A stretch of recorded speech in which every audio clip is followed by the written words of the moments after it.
it is often the case that I wake up and I can't believe that I get to do this for a living. I get to hang out with queer students and help them figure out how to be in school and how to compel people to be nice to queer people. This has been one of my best years on campus, and I think a lot of it has to do with getting to work at the QRC.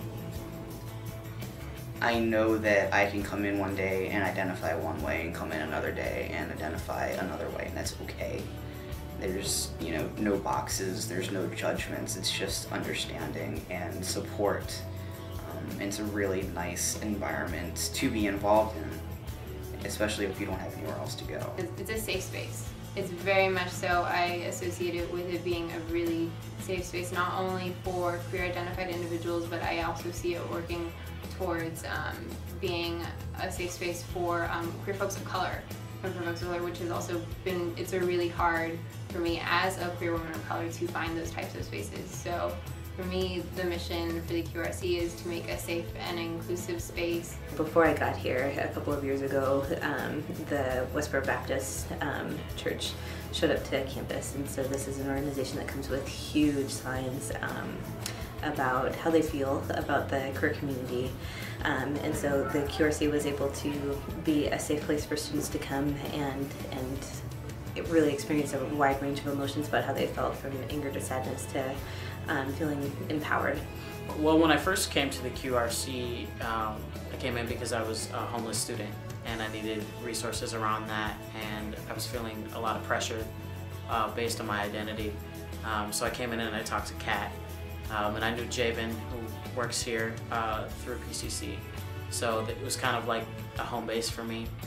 And I came in and I got some resources, some referrals to places that could help me around finding housing, and like the housing office, and now live on campus. Have you faced any challenges at PSU as a queer student? Every day. Which bathroom do I use? That's a huge one.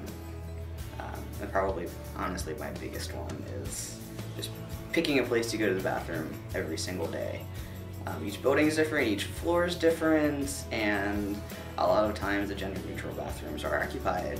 So then it's trying to figure out where am I safest. Side note, the administration is really friendly and willing to work on a lot of these issues. It just takes time. The QRC has given me probably more than any other institution that I have in my entire life. When I first came in here, I was scared and questioning and had never been involved in anything queer in my life, which I'm 28 now, so it was a very scary experience, but they gave me a lot of support. They gave me a lot of room. They gave me just a lot of things to help me in my path. Yeah, there's never a dull moment. The QRC, lots of laughter, random dance parties, and music all the time. I think primarily it offers a safe place and a safe physical location to go on campus if they're queer identified and just need a place to be themselves and sort of relax. As queer people, we sort of walk through the world and are on guard a lot of the time, so it's nice to have a physical place where you can sort of be at ease in your identity.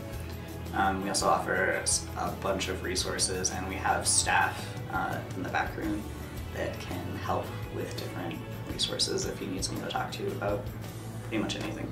My past experience in higher education, it's really hard to, sometimes especially going to history classes when they'll be talking about someone who's really prominent, and then, they'll talk about all the great things they did, but they'll leave out the fact that they were queer. And then you bring it up and they're like, oh, that's besides the point. But it's not besides the point. Having that visibility is really important, I feel. I know the dorms don't have a lot of support for genderqueer individuals.